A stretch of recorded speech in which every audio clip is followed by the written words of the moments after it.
Hey, this is Dave King from Brightside and the Solar Panel. I want to give a special shout out to your Aussie Facebook group for Suns fans and for your pod Big Three of Gav, Hamo, and Cable, as well as my good friend Nate, who contributes on the podcast a lot. Good job. Keep up all the hard work, and we'll see you on the Solar Panel when you guys watch again. Welcome, everybody, to Season 2 of the Aussie Suns Fan Podcast. We are back after a disappointing end to last season, but we're all put that behind us and moving forward now into this season. Of course, I'm Gavin, stuck down here in lockdown, freezing cold Melbourne. And joining me are the two blokes who are in total and utter freedom in Brisbane, where it's warm, sunny, and they can go out somewhere. Boyd and Nate, how are we going, gents? Yeah, good, mate. I think you spelled it out perfectly. Yeah, and how's your off season been, Nate? I've got to tell you, I was done with sport because everything overlapped. We had the NBA on, the NBL on, the AFL on, and I was having to pick between the AFL and the NBL which games I was going to go to, and I was really happy to just have a lull. Yeah, that sounds fucking. I'm refreshed. I swore I wasn't going to swear, but that sounds fucking terrible, doesn't it? Yeah. Well, I've been able to go to nothing. So, Boyd, how was your off season? Mate, just didn't really do much, man. Just chasing kids around, man, and the NRL kept me busy. And got out with the boys a few times and got on the Terps, but that's about it, guys. It's been pretty. Man, I've just been stalking Twitter, trying to find something going on with the Suns. To be honest, that's my passion. So just waiting. Yeah, I've been doing much the same. I've got on the piss a couple of times with myself, and locked in my garage, and that's been about it, really. And looking through Twitter, doing the same sort of stuff, doing a bit of research on where I think we're going to be sitting this year. And I think that this will lead nicely into our next segment, which is the Suns off-season report. I think our off-season probably surprised a lot of people, but once we got the opportunity to take in what we'd actually done, which might not have seemed much, but from my perspective, and particularly looking at the first three preseason games, I think the Suns have filled the gaps very, very nicely. Yep. I've kind of been watching the replays back in like at the gym and stuff where I can, because I'm not focused in on preseason in the middle of the day. But from what I can see, Shamet and McGee look pretty good. Like, I really like the Landry Shamet signing, or the trade rather, but I think he's stepped it up. Okay, we're getting the best of it. Yeah, and I think that's the point, and we'll go into it from an off-season report point of view. We didn't have any picks in the draft due to the Landry Shamet trade with Javon Carter. We bought back Frank Kaminsky and Abdul Nader, and brought in a couple of new names, and I'll let Boyd run over those because I cannot remember their names right now. But overall... there's a Hachi. I remember there's a Hachi. I haven't seen him play yet. But overall, I think the off-season was quite good, Boyd. What's your thoughts on all of the pickups? It's particularly, I mean, the focus is going to be on Shamet and McGee, obviously. Yeah, well, Chandler Hutchinson and Randall. Is it Chris Randall? That's on. Yes, someone. Yeah, look, they at the end of the day, what they've got is it two-way contracts, or they're not actually taking. I think Hutchinson's a contract, but I think Randall might be a two-way. No, two-way. No, one's a two-way and one's a training camp deal. I think Randall's the training camp deal, and I believe Hutchinson is a two-way. So we've currently got one two-way spot, and we've got the 15th roster spot open. Yep. Look, them guys, if they strike lightning and just light it up in some garbage minutes, they might slowly work their way in. But realistically, that's just what they are. They're break glass in case of an emergency sort of thing, just to put a body on the floor. Back of the bench type players. Yeah. But when you look at, man, look, the off-season report, I'm so glad that we didn't fucking try and fucking change things too much. So what we've got continuity. We've got a couple of minor moves. I really like that we're banking on the young core developing. So you got your core, Mikhail Bridges, Cameron Johnson.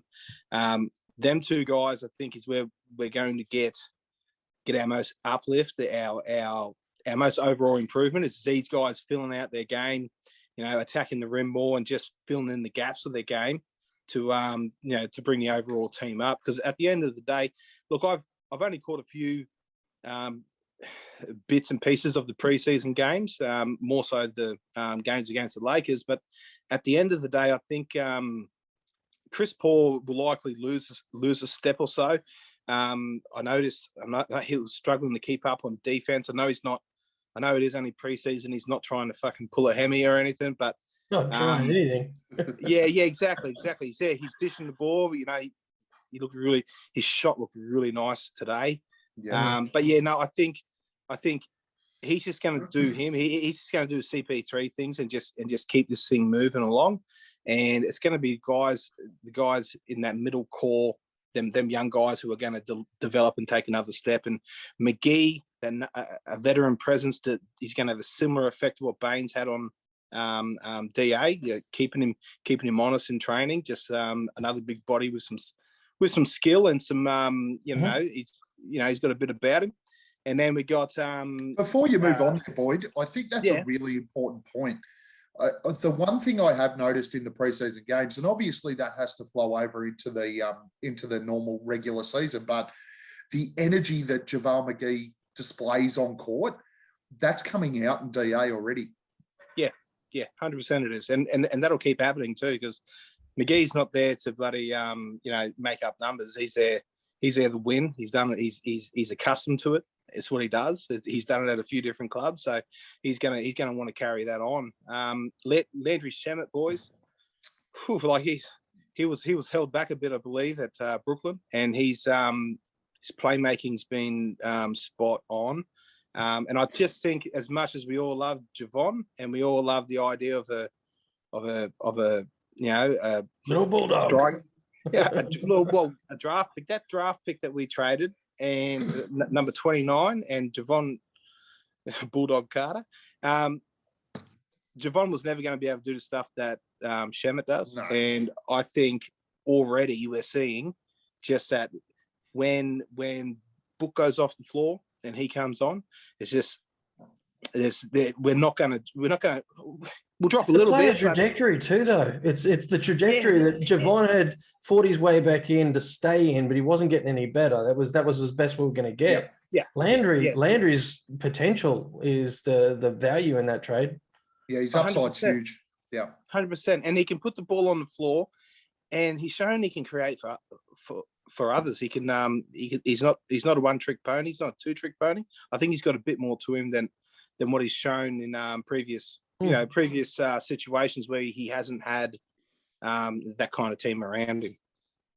I think his job in those teams too was to he moves quite well without the ball on the perimeter.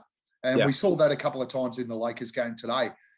Just moves nicely without the ball on the perimeter and finds that open shot. But in those teams, his job was to just pull up and shoot threes. And he's already shown in the preseason that his penetration game is strong. Defensively, I don't think, and I mean, it is only preseason, but defensively, the sign so far is that it isn't as much of a weakness as some people might have thought, because he's actually getting the opportunity to play some minutes. Boyd, before you get too far off CP3, to Boyd's point before, there's one part in today's game where I actually listened to the commentary, because the commentary was making a comment, funnily enough, on CP3 that the visual didn't pick up. And I was saying that after he dropped that mid-range shot, I think it was late in the second, he let every one of the Lakers bench know that his wrist is all good. Yeah. Before he ran back up. You could hear the commentary, but you couldn't see it.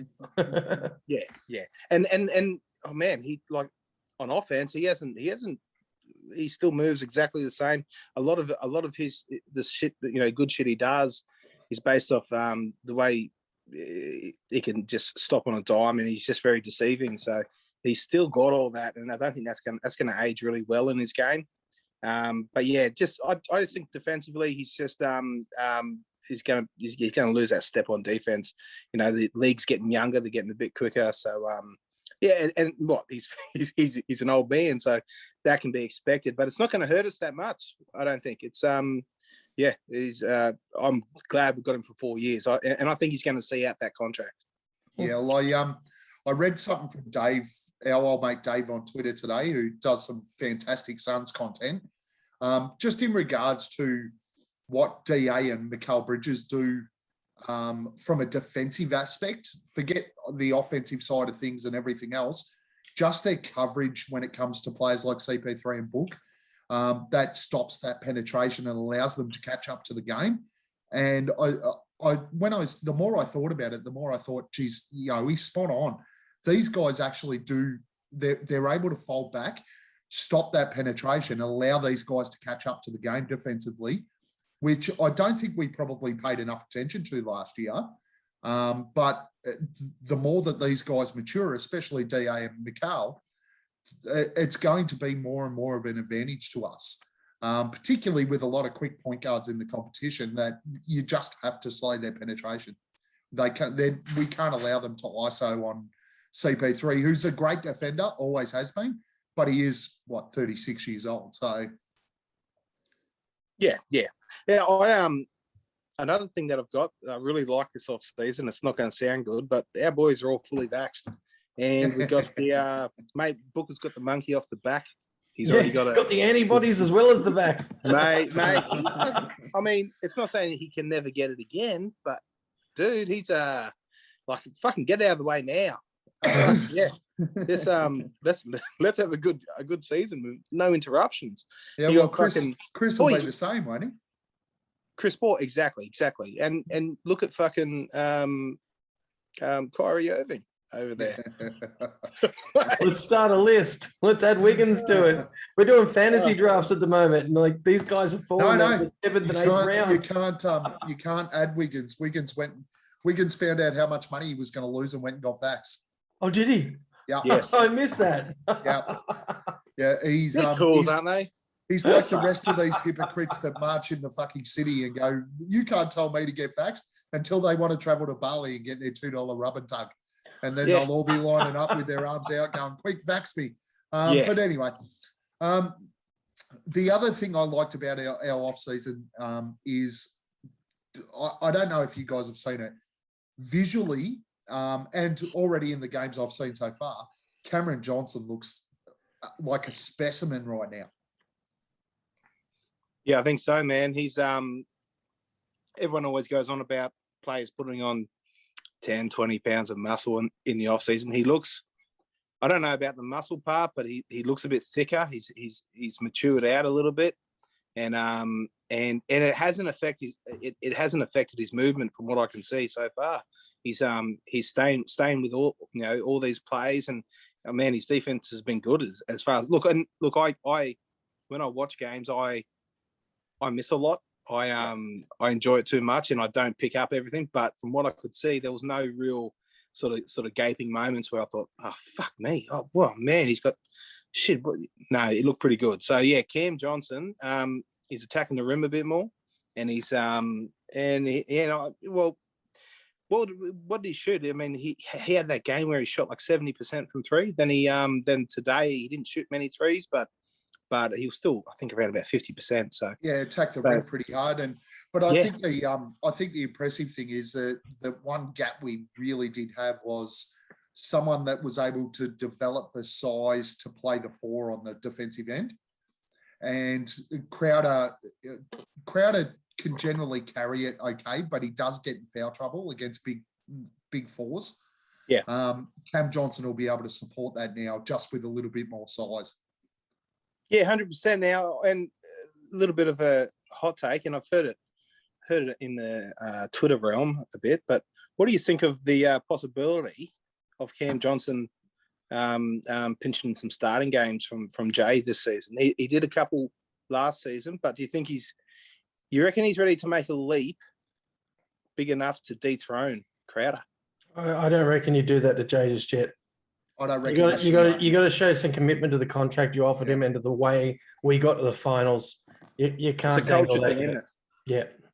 I Yeah, think, yeah. And I don't think Cam's going to be upset if he gets told that either because No, No, that's no, right. no, of that no, role. I don't, Yeah. But you know what? I think that they're such a good close knit group. I think if it came to the point where Jay could see it, he might just say, "No, look, I'm cool with this." Yeah. Yeah. Look, as long as there's not a massive minutes disparity, like if this is what the boy needs, he might say, "Hey, well, just fucking jump in there, mate, and do your thing." Yeah. And And to that point, if I'll Crowder be- makes that choice, then I think you're on the money. Then try it out. But it's got to be Crowder that says It's got to be do mutual. it. Yeah. And I can't see that. I can't see that happening this season. I don't think there's any reason to rush Cam Johnson into that role yet. He's still going to get significant minutes. Still going to be able to contribute at a level that he contributed at last year, probably even higher this year. Yep. And doing that off the bench behind Crowder could only advantage him from my perspective. But who knows? I mean, realistically, Monty's already proven that he's not going to sit on the back foot. If Jay's not performing, he'll replace him. Yeah. And rightly so. So, Boyd, any other comments from you around our off-season moves, anything like that? What's your thoughts? Mate, I'm that's it, man. Like it's I'm pretty happy with the little moves that we made. It's yeah. And no, I'm not even going to talk about Dario. He could be gone. I think we'll end up touching on that. What about you? What about you, Nate? Mate, I've got some off-season stuff I want to talk about. The upcoming YouTube channel change for our subscriptions. I think it's we've got a couple of things in the burner, as you know, for some crossover opportunities and an opportunity to step it up a little bit here. Really exciting stuff too. We'll get to that when we get some dates and stuff sorted out. But part of that was moving the channel. The idea of this whole group that you started, Gav, was to make it for the Aussie fans. Yep. So we've made some changes with the YouTube channel. We've created our own email account that's owned by the group. We've got now a YouTube channel that's owned by the group. And we're going to be moving all the content to that. So that is Aussie Suns Fans Pod Vision for the YouTube channel. We'll post it in the group. But there'll be, obviously, if you're watching this, you've already found it. If you listen to the audio version, head back to the Facebook page and grab the link so you can come subscribe on the YouTube channel. While we're talking about off-season changes, I'm going to throw this one to Boyd because Boyd was hot on the press when the solar panel divorce was happening. He was back and forthing to me about, hang on a minute, what's going on? There's something, a new pod jumped up with the PHXN Suns, and then Dave got control of the solar panel. So I'm just going to throw this to Boyd and let him explain what happened in the off-season with that so that we all know where we're following Dave King, who was a fan of ours, and go on.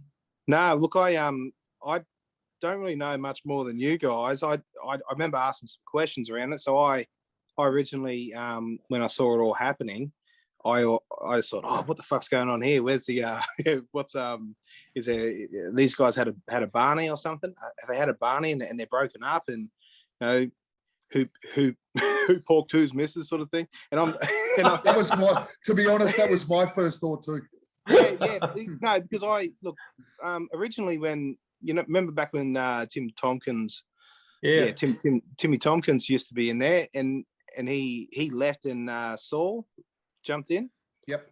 I originally thought that I thought, oh shit, have they kicked Timmy out for Saul Bookman? And then it turns out that wasn't the case. I think Tim just had enough.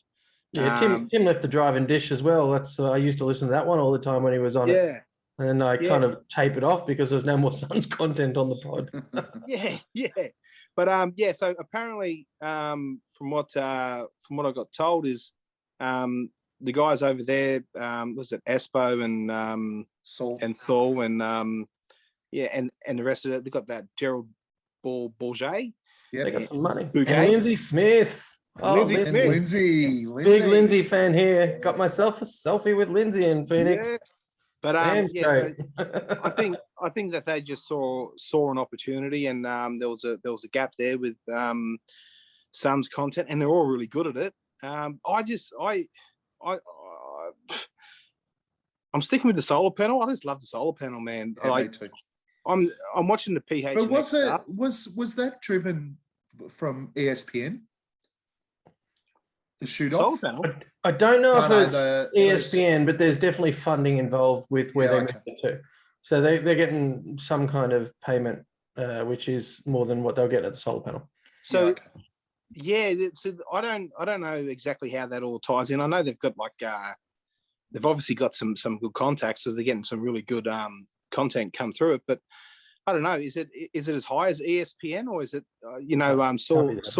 I think Saul Bookman left his job at Valley Sports, or was it Valley Sports, or wherever it is? Valley Sports. Valley the Valley. Yeah, But yeah, so yeah, I know he left there, so it can't really be with that company. So yeah, well, and I just don't know how bigger endorsements that they're getting from whoever. But you'd think if it was ESPN, wouldn't they be sort of? Don't know where you got that one from there, Gav, but I thought it was localized to Arizona. It might have Yeah, been. It was just I heard it was tied to something particularly from a funding perspective, I suppose. But Fox Sports Arizona, don't think any of them are tied to that. Yes, yeah. So pretty much, it was all relayed that it was all fairly mutual. But what's poor old Dave King sitting there trying to I feel good on him for keeping it though, eh? I mean, he kept the solar panel, he kept it on the Brightside network. Brightside's part of SB Nation, and they've kept that strong for us. I reckon we just might have to reach out to Dave and see if he wants to come on here and clear everything up for us. Yeah, it sounds good. think Dave King was the best one anyway out of that out of that little crew, man. He was, wasn't he? What? Definitely knows his stuff a bit more than the other guys, and yeah. So that fella is amazing to have a beer with too. Thanks to you, Boyd, when you hooked me up with so says Jay over there, and I got together with Justin and Dave at Marley's. I tell you, that was a bloody great night. How does he go on the piss? You would not know. I couldn't tell you how old he is because he did not drop a step. Not in the slightest. We were last three there. Yeah. Oh, really? Brilliant. Yeah. Well, five. Yeah. We had another mate and someone there as well. So brilliant. All right. What else have you got for the off-season report there, Nate? Mate, that's pretty much it. Other than getting into preseason, anything I saw today was maybe Payne is getting a little too flashy too early. He's starting to throw a little bit of that CP3 expertise out there. He's going between the legs, around his back. Nate, don't step on my toes here. That's I've got a little something special for the next section. All right, then I got nothing else. You save that for your session. Take my seconds. All right, so we're going to move in. We'll move in, and I've got the next section as upcoming season predictions. I want to make this a bit broad, so just to feel anything that you see or potentially see in the upcoming season ahead, which is only 10 days away, which is freaking amazing, to be honest. It feels like we haven't had a break at all, but we're ready to kick off in sort of 10 days' time. So we'll kick this off with you, Boyd. What do you see with the upcoming season for the Phoenix Suns? I'm seeing a 60+ wins. I reckon we're probably 60. I reckon we're a 62 win team. Is a number that I've just sort of plucked out of the air. It's higher than 60. I reckon we're a 62 win team, and I think there's not many major moves that happen. So there could be a buyout situation where we get a guy, or it could be the one that everyone's heard about, the Thad Young move. But if neither. By the way, for those who don't know, and obviously that'll come up in the next section as well, Thad Young was available to be traded as of today officially. Everybody kept going into the Suns chat, the Aussie Suns chat, and saying if we were going to trade for Thad Young, it would have happened by now. He was only eligible to be traded as of today. October 10, wasn't it? And the US was the first day he became eligible. Yeah. Correct. So now, if it doesn't happen in the next week or so, fair enough, you can start with the old, it would have happened by now. But today was the first official day we could have traded for him. Keep going, Boyd. Yeah, so look, we don't need to do too much. If we can become a third team in something, which gets us a really, really nice piece where we don't have to, fuck with things too much, by all means do it. But why mess up this continuity, this chemistry that we got, just to get a Thad Young, losing Smith and Sarich, or whoever they're going to throw in there. It's got to be them two. We don't really need it. It'd be nice, but what if it doesn't work? So look, I will rest easy if we don't do anything major, and we just play it back, rely on internal development. These guys taking an extra step or two, and getting over 60 wins for the first time in, I've got to say, is it 12 to 13 years? Last one we were over 60. Yeah, it was a long time ago. But yeah, I think 2012 maybe. 2012, we get over 60. When was 2010? Might have been 10. Yeah. But yeah, look, nothing major, guys. Let's just run it back. And what about so 62 wins? Any specific predictions on our playing group? On our playing group? Yeah.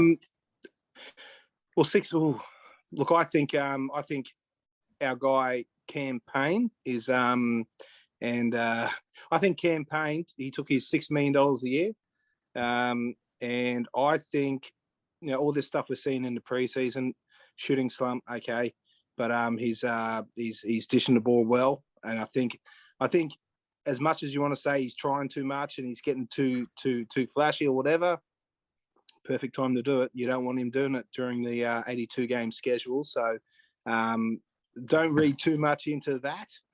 But look, my prediction is that if there are no trades, I think we see a little bit more Jalen Smith coming in, doing filling that Sarich role. Not so much in the playmaking sense, but man, he's been rebounding, and he's look, he's not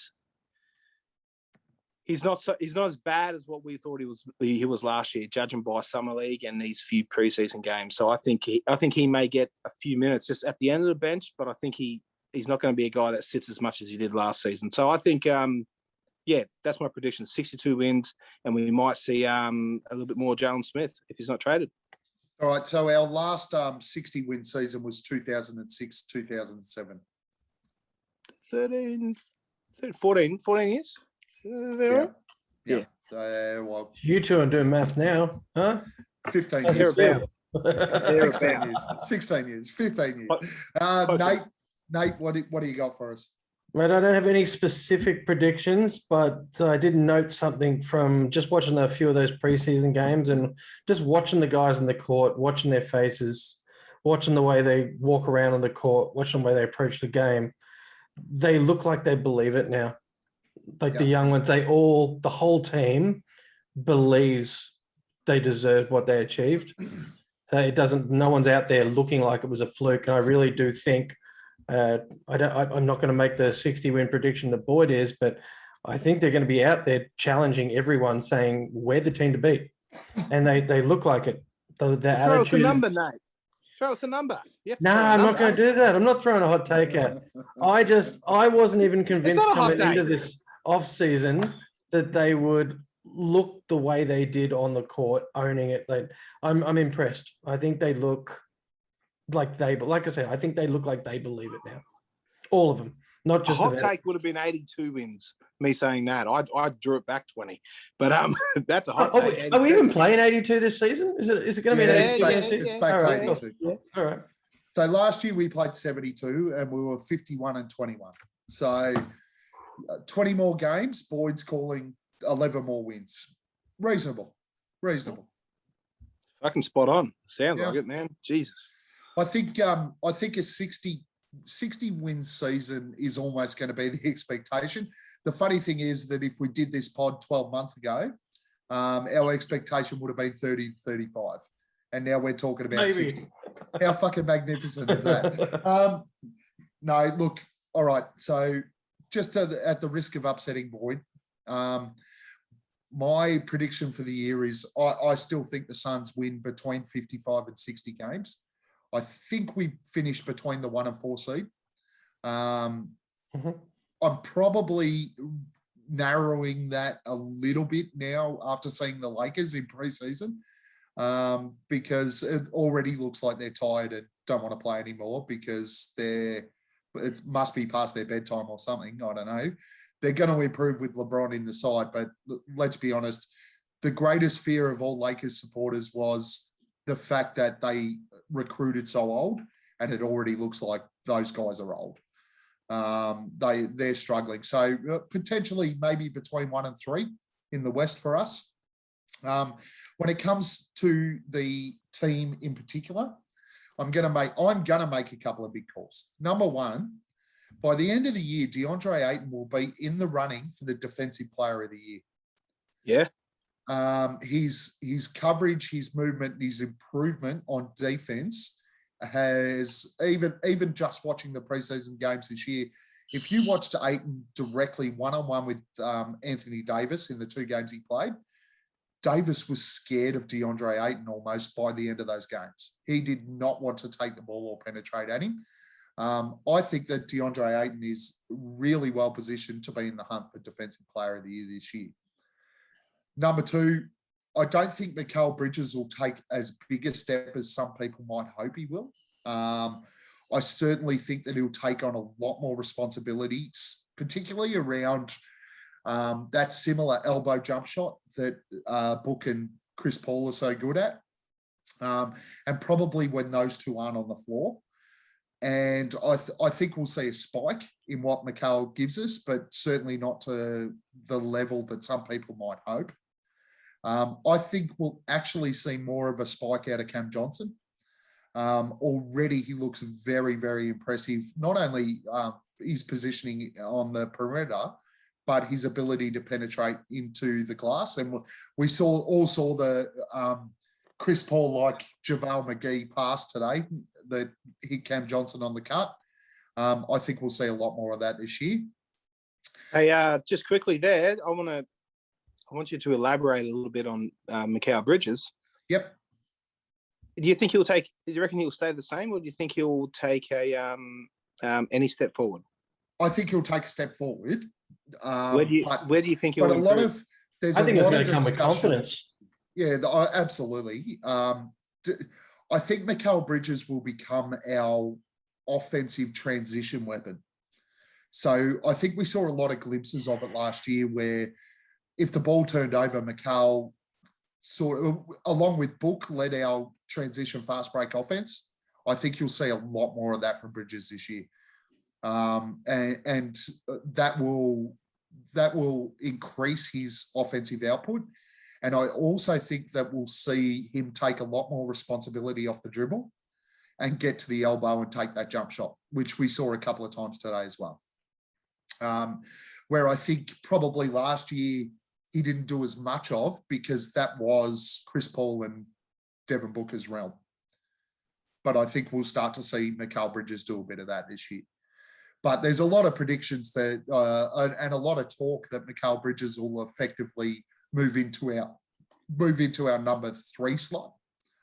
From a big 3 perspective, I don't think he's there. And I don't think he'll get there. Not this season. No. I think DA's pretty much, he's got that now. Yeah. And finally, just to avoid upsetting Boyd, but I'll probably do it anyway. I think Cameron Payne played the best basketball we're going to see from him last year. I think he'll go backwards this year, and it depends on how far backwards. But I think that by the end of the year, there's a big chance that not Langston, he's gone. Alfred Payton will actually overtake him in the rotation. Hang on. So you're basing Boyd just glassed himself. Are you basing that on what you're seeing from Cam Payne? Is it a hunch? Is it a feeling? Is it a vibe? Is it Marbo? What is it? What is it? It's a bit of a. About It's a bit and of what a. makes you think so highly of Alfred fucking Payton? It's a bit of a feeling. No doubt, there's a bit of a feeling there. But just what I've seen off preseason so far, I think that opposition sides probably underrated Campaign a little bit and let him off the leash, where they're not going to allow it. He'll be a little bit more hunted this year. And I think we saw already during the preseason that he's under a heck of a lot more pressure, not only dribbling the ball, but on his shooting. It's been poor in the preseason. I know it's only a preseason games, but it's just a feeling I have. Hold on, it's just a feeling I have. And you ask about the Alfred Payton thing. People might slander Alfred Payton, but when he was there and we were terrible, Alfred Payton played some damn good basketball for the Phoenix Suns. He was because his comparison was Isaiah Canaan. he was still rocking up near triple doubles when he was playing. Hey, yeah. Look at the squad he was on, but no doubt. hang on. So Alfred, I'm happy to sit there in the 10th spot and just fucking run the offense when we've got no one else, all right? So he's got a purpose, and I hope he does it well. But it's not the end of the world if he doesn't. Now, Payne, he's got a 3-year contract. He's there to soak it up from CP3, and I don't think CP3 is going to let him go too far astray before he pulls him back. I think here's what I think. I think that he's going to be playing hard this 3 years on this really team-friendly contract to get a bigger contract and be the point guard of the future. Whether that's James Jones' idea or if that's what he wants to do, that's what Payne wants to do, man. And here's the thing: whilst you can say people are going to target him a bit, what are they going to target him with? He's playing against second units. He's not playing against the starting squads. He's playing against second units, and he's better than a second unit player.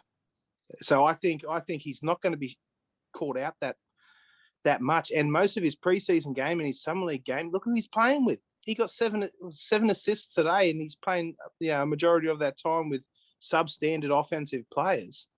So you got to look at it for what it is. You got to really just look at the situation that he's in right now and what he's doing. The shooting slump is a shooting slump. It'll come back, man. It's all good.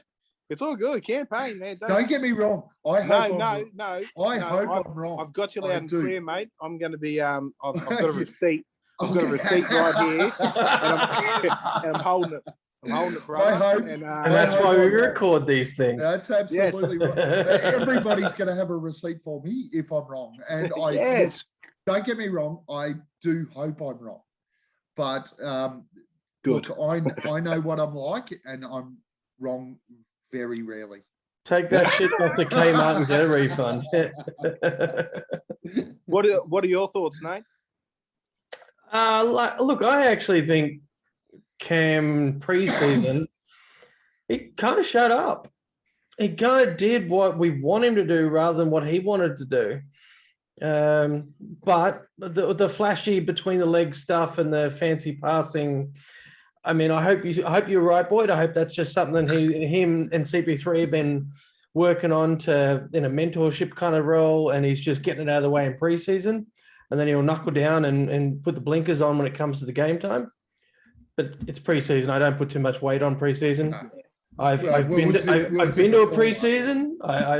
I've watched 3 games of preseason at Phoenix when the Bullets went over there, and people like even Dave King said to me, "I can't believe you paid money for these seats in preseason."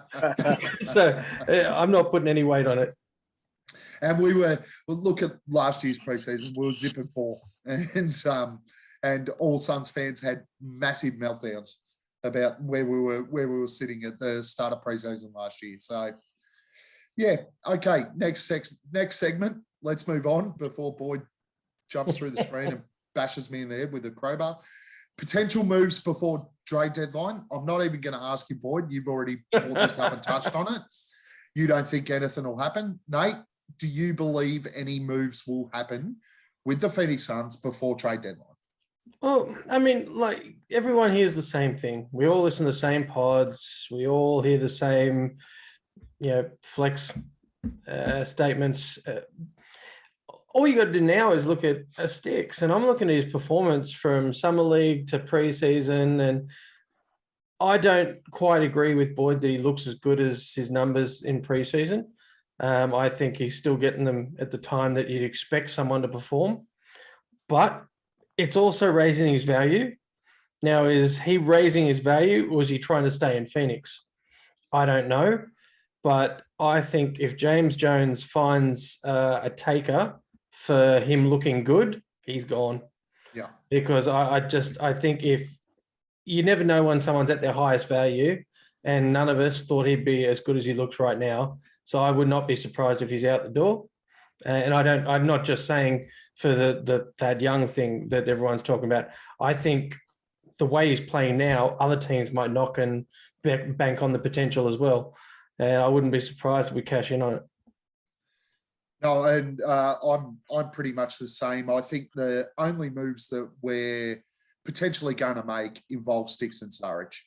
That's it. And look, at the end of the day, I totally agree with what he's done in preseason. And look, I think Sticks got his minutes in preseason to show other teams what he can do. That's my opinion on it. I still think that we'll end up moving Sticks and Surridge in a package. But maybe he has bought himself some time. I mean, he's certainly still not an in the rotation player from what he's displayed so far. He will be dead time, games over type minutes. But who knows? Quick question on that, and I'll throw it to both of you.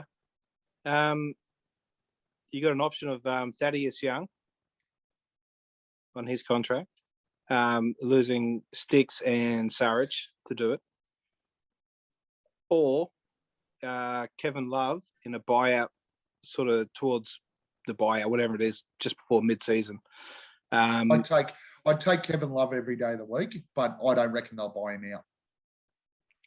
With all the centers and bigs that they got there, you don't think that they're just currently at an Boyd's got a impasse, point, man. Up? Yeah, I don't. They've got like 5 guys at 7 foot. I know the entire Cleveland roster is just about a center at the moment, but I don't know why. Again, it's just stuff I've read. So it could be. It's not. It's because there's multiple years. It's not the final year of his contract, right? That's why. That's right. He's got 2 years left, and both years are 30+ million. That's a heck of a lot when it comes to a buyout. So, but it happened with Blake. Hey, to your point though, Boyd, if what you were asking is, do we keep Sticks and get Kevin Love on a buyout, as opposed to dumping Sticks and Dario to get Thad Young? Absolutely. Cool. Well, the potential of Sticks and bringing Kevin Love, if that's an option, absolutely, that's a no-brainer. Absolutely. And reality is, if they do a buyout, then the next team that Kevin Love goes to is on a vet min. That's right. Because he's going to take his 2 years of buyout. So well, the thing that would we've still got a slot. Yeah. Well, we've got that 15th roster spot, but the thing that gets him here before he goes somewhere else is the fact that we still have that biannual exception. Exactly right. Yeah, and we might have a bit of injury money for Surridge, so he could get in on that $4.5 million. I don't think we can combine those two though. No. But still, we've got that. The biannual is about $4.5 million. So, and I think and yeah, well, we signed McGee for 5, which will give us about 4.5 left from the MLE. From the MLE. But we still have the biannual as well. So we've got 4.5, about $4 million thereabouts slots with one roster spot. But I know we can't combine them, but yeah. But still, it's better than another team offering him a vet min. Yeah, a vet min a 2.1 or whatever it is. Look at us talking about Kevin Love. Fuck me. Oh, look, he would be a handy backer. And look, the reason I like Thad Young so much is the key sides that give us trouble, the key sides that give us grief at the moment, are those that play those bigger, stronger fours, like Milwaukee, who have Giannis tore us apart. last year. So if we can bring someone in who's got a bit more size that can actually play a bit of a large number of minutes, and even if it's to sort of pummel those types of players a little bit, similar to what McGee will do, well, it's probably advantageous to us at the moment. Agreed. All you need against Giannis is 250 pounds and an extra 5 fouls. Yeah. Yeah. Because he's going to get his fouls and he's going to get the basket. Absolutely is. The sacrificial foul lamb. These rule changes, and I haven't really seen them too much in the preseason really affecting games, but hopefully these fouls, the way that they're changing, the way they're calling them about jumping into the space of a defender, kicking the leg out like they're talking about today. The problem with the rules, though, Boyd, as they stand with the adjustments, are more for shooters. So if you look at AD today, he still got to the line just as much as he did last year. I wasn't really keeping count. I only caught 2 quarters, so. But he had quite a number of foul shots today. There was a couple of threes, which Westbrook had one. Yeah, and then it was cracking it. I think was it Carmelo, even Mikhail Bridges fell over where they didn't call fouls. So I like it. Preseason. Yeah. So Davis had 11 foul shots today. Fuck him. So the refs are probably still trying to remember the rule changes. Yeah, that's probably true. But what I'm trying to say is those rules are really directed at your Hardens, your Currys, these guys that shoot from the perimeter, that throw a leg out, blah blah blah. Yeah. That's what these rules are really aimed at. So guys like Davis are still going to get to the line. Guys like Giannis are still going to get to the line. So like Nate said, we need a sacrificial lamb who can give up 6, bash him around the ears a little bit and go, well, I've got 6. JaVale's got 6 and Aiton's got 6. You're going to get smashed 18 times when you come in the hole. Keep shooting those free throws, buddy. Yep, that's right. Enjoy your free throw. Although that last game, did he destroy us from the free throw line? But anyway, we'll move on. Next section, we do need to touch on it. WNBA Finals. First time since LA made it with 2 teams in the 1 year. The Phoenix area, the Arizona area, has 2 teams in the finals in the same calendar year. The Phoenix Suns made it. Now, of course, the Phoenix Mercury are in. Lost game 1, unfortunately, but by a fair margin too. By a big margin. But they did lose a couple of the Western Conference finals. I don't know if they call them that, by significant margins as well. So they're always in the game, especially with the GOAT on our side. They were fighting. They were lost the first one and fought back quite convincingly. Yep. So with Diana Taurasi on our side, who knows what will happen? But just want to touch on Arizona royalty. Absolutely, guys. Anything you want to you can send out your own little messages here to the Phoenix Mercury. I just think it's the most exciting time to watch WNBA. I mean, I reckon we can all admit that we don't go out of our way to watch it, but this is certainly something I think we should. I don't know. Where do we go to watch it? I've got KO. I haven't got KO. I've got. Is it on ESPN? Yeah, probably is if it's on KO. It's got to be on League Pass, doesn't it? I haven't even looked. I just not. You've got to pay. You've got to pay for WNBA as a separate entity. Okay. Yeah, I'm just look. I can't comment too much. I'm watching box scores as they roll through, so I can't really speak much to the games. But man, wouldn't it be nice to get that one? It's definitely on ESPN. I definitely saw it on ESPN. Yeah, so it's probably on Fox. Probably on Foxtel. Definitely on Fox. Yeah, cool. All right. So and we also coupled that with the 5-0 start for the Arizona Cardinals. I know not everyone's an NFL fan, but I'll tell you what, it's not a bad time to be a sports fan in Arizona at the moment, is it? Did anyone have any money on Kyler Murray MVP before this run? You did. What was it paying? He was paying $30, and I just had $10 on him. Fucking, it's looking good now, right? Yeah, he's What's it paying now? Although I don't think he was that great today.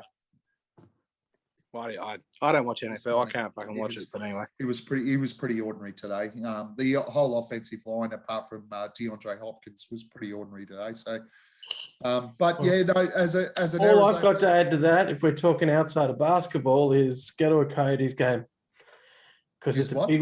Go to a Coyotes game. It's a big refrigerator. The NHL. Really? The NHL. Oh, see, I don't follow the NHL. I've never seen them when they're good. But I've seen them on 2 different stints, and the venue out of Glendale is amazing. It's like a massive. They've got the football arena, they've got the NHL arena, they've got a nightclub district, and they've got like this massive DFO, all in the one precinct. It's brilliant. Do you know what? Just outside of that, we really need a Suns Aussie fans trip to Arizona. It would be magic. Hurry up, COVID vaccines, and kick in so that we can get on a fucking plane. Because when the Phoenix Suns play finals this year, I am fucking going. Like, that is my bucket list. We better get some multis up, boys, in our little. I don't even care if I don't even get into the stadium. I just want to be in Arizona when it's happening. You got 4 kids. Fuck me.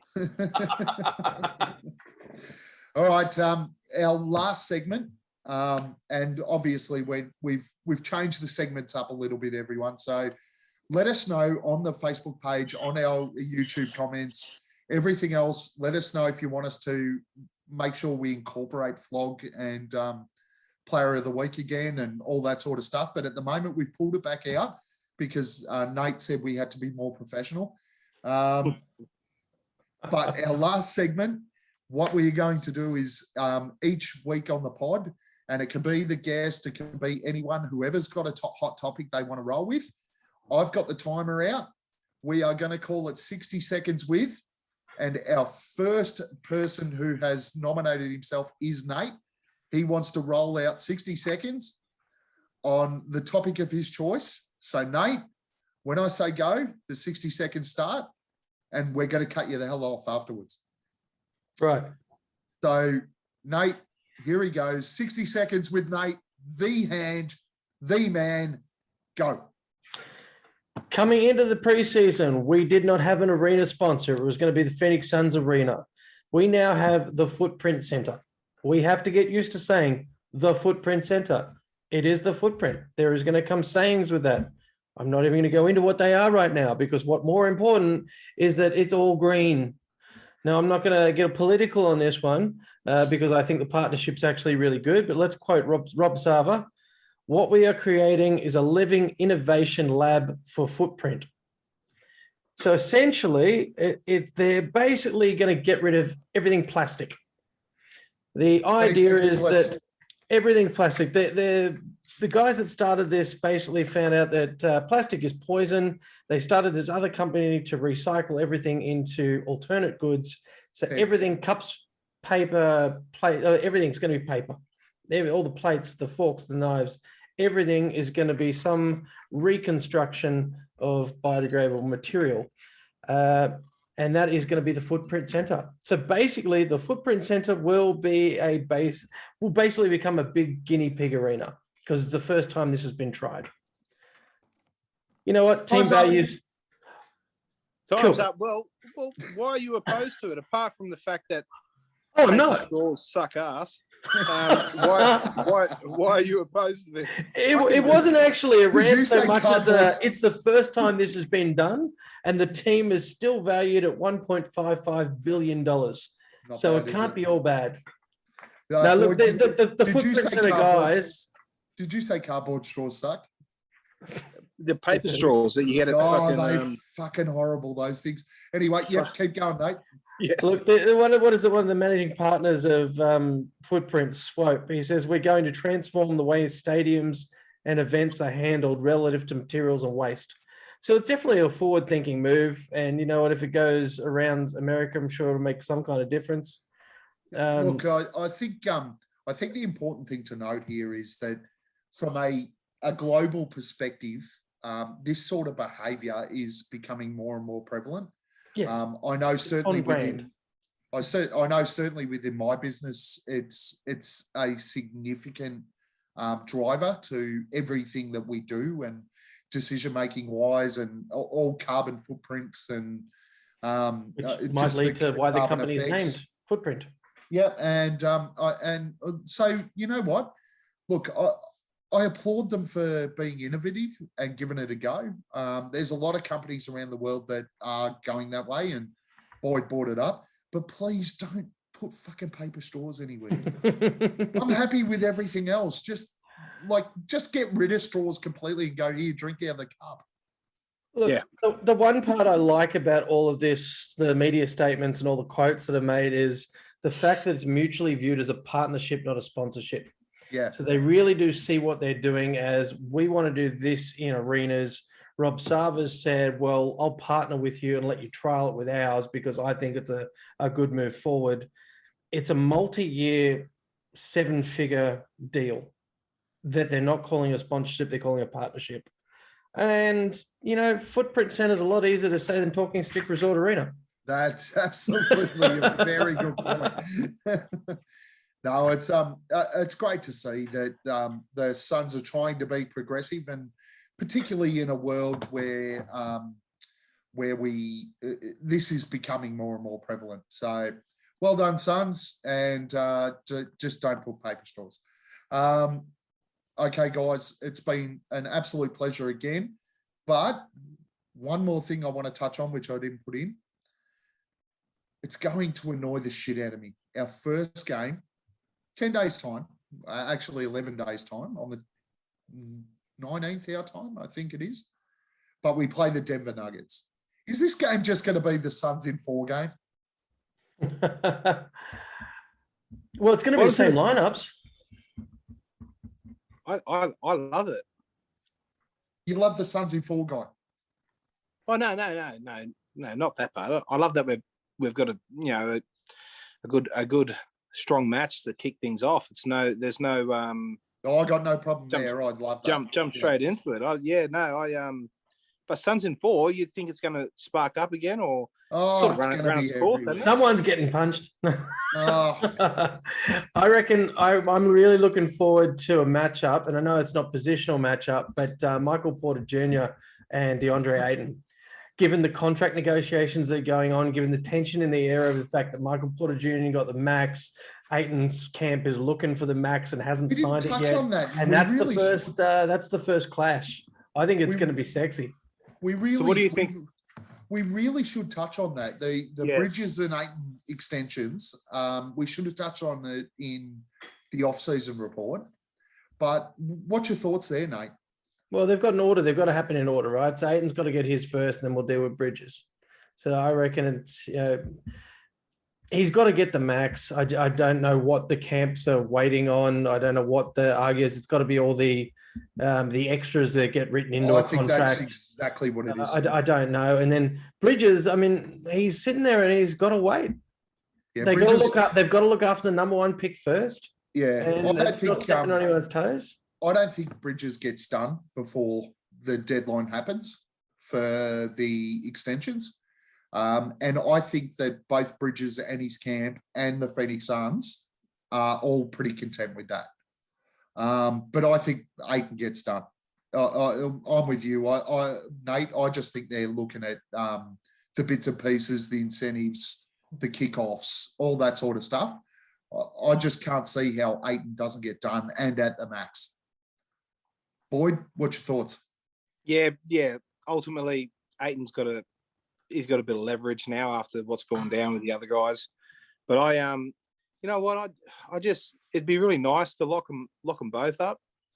But at the end of the day, I mean, they should be, if they're getting locked up early, they should be, happy with, not happy with what they get, but it takes out the whole issue. If they get injured next year, they're not getting all that money. If they get a really bad injury, right, they're not getting all that money. It's just locking it up early, and you just sort of you see what happened to Schroeder and all that. It's in their best interest to get a deal done, but it's in the Suns' best interest as well, because if you look at the salary cap and the way that it rises year on year out, I'm pretty sure there's a a significant rise. There Is is it next? Yes, next before year. Yeah. before we would have to extend. So that 25 or 30% of the cap actually is a lot more money than what it is right now. So the Suns should be wanting to get a deal done, and these guys should be too, because you just never know what's going to happen health-wise. If an Achilles goes, or touch wood. So I just think, look, I think it's best for both camps if something gets done before the season starts. However, man, look, what's another season? At the end of the day, they're going to be restricted free agencies. No one's taking the fucking qualifying offer and then becoming an unrestricted free agent the following season. Yep. And I'll tell you why, because that's not just one more season they have to worry about getting through injury free. That's 2 seasons, and that's an ask. I mean, and not only that, it's less money than they can actually get on the. Well, max. you look. I think DA's got he'd have about a $16 million qualifying offer, whereas alternatively he could be getting an extra, 15 to 18 million on top of that, as a part of a max deal, any type of max deal, pretty much. So he's leaving that large chunk of change on the table, and he's risking a lot by not taking it. So I just think, look, if someone's too stubborn to get the deal done now before the season starts, it's absolutely ridiculous. But if it does go in, hopefully they if they do play another year, hopefully they fucking play out of their skins and just win us a chip and then pay them whatever the fuck they want. And I think DA gets his 125 over 5. I think Mikhail gets his 80 over 4. You're millions off. It's Mikhail getting 100 over 4. Over 4, yep. Okay. And then you've got, so that's 25 million averaged out. I don't think he'll get 100. I think he'll sign for 80. Yeah, well, I don't look. All right, we'll agree to disagree, but I don't think he'll get the max. DA's looking at Luca, he's looking at Trey, and he's looking at all these other MPJ with their 207 million over 5 years. So and that's obviously there's escalators in there if they make certain all NBA teams or MVP or whatever whatnot. But I think that the standard max for him is about 172 million over 5 years, and that's what the Suns are probably wanting to give him, and just having that escalator be something that they're like, well, fuck, he's not going to get MVP or he's not going to get Defensive Player of the Year, and maybe that being the escalator for it to bump up to 207, and he might be in the background saying, no, well, how about if I make All NBA third team or I make an All-Star appearance? Maybe that could be my escalator to get me to 207. So I think it's something really minimal like that, but at the end of the day, before things kick off, I think we see at least one of them, probably 2 of them done. Yeah, I think the whole negotiation is hanging on DA's ability to make the 3-point contest at All-Star Weekend.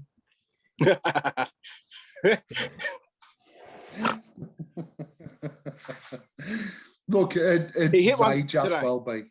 It may just well be. He was 100% from the 3-point line. He thinks he got this. He thinks he's got this. So, can you just imagine him walking away from All-Star Weekend with a 3-point trophy? What do you do in the locker room with Booker? Oh. I still love it though when we sit here and the numbers the board's talking about, and somebody's going, "I'll give you $172 million a year, $172 million for the next 5 years to go and play basketball." Yeah, I don't really want to sign that. I think you should give me more money if I make this team or that. Come on, man. It's $170 million. The fuck are you going to do with $170 million? Just give me $1 million. Go talk to campaign and he's 6. And you don't want to end up like Nerlens Noel, who knocked back a 4-year, $85 million deal because he wanted more the next year. And then he got fucking. He's been living off 1-year contracts. Getting fuck all.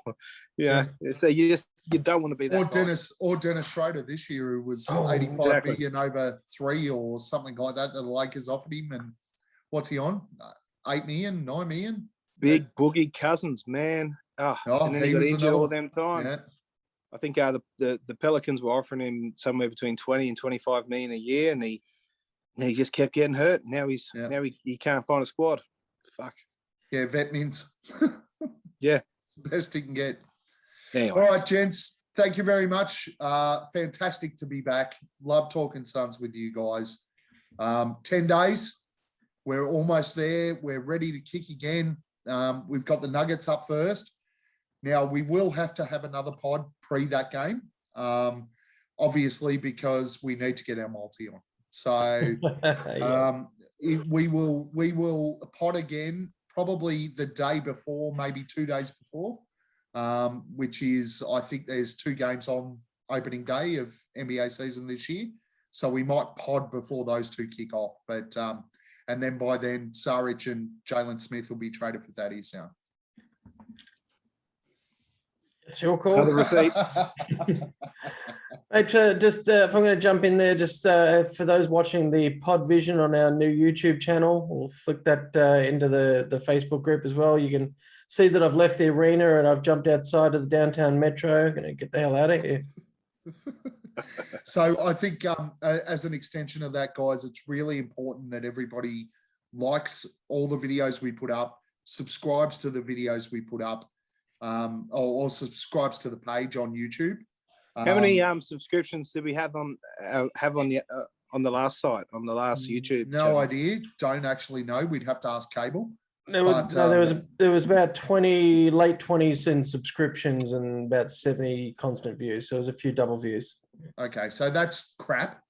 With 400 of us on the page, in excess. That doesn't take into account who's watching on Spotify or who's listening on Spotify or iTunes. Because good point. When we up this load through this anchor, it goes to Spotify, iTunes, and everywhere as well. Yep.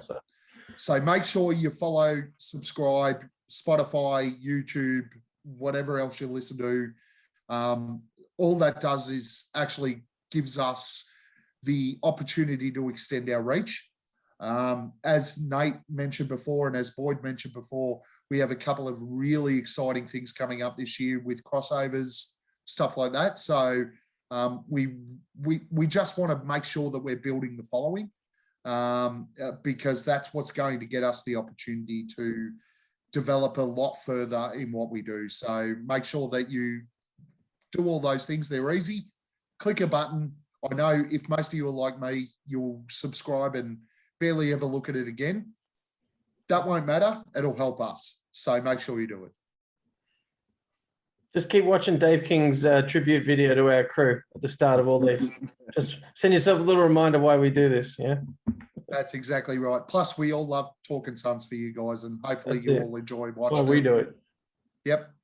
Hopefully everyone enjoys watching it. It's a little bit of an Aussie slant on what you normally hear. So hopefully everybody enjoys it and makes it worthwhile for us to keep jumping on. Thanks, guys, and we will see you on the next pod. Cheers, guys. Yeah. As Chris Paul gets in, another wide open 3. Pierre Cardin. Defers to Booker for the long-range jumper. Phoenix. Phoenix Suns, and you know we up next. Yeah, we working for that championship ring. We the Valley, it ain't nothing but a thing. Phoenix. Phoenix Suns, and you know we up next. Yeah, we working for that championship ring.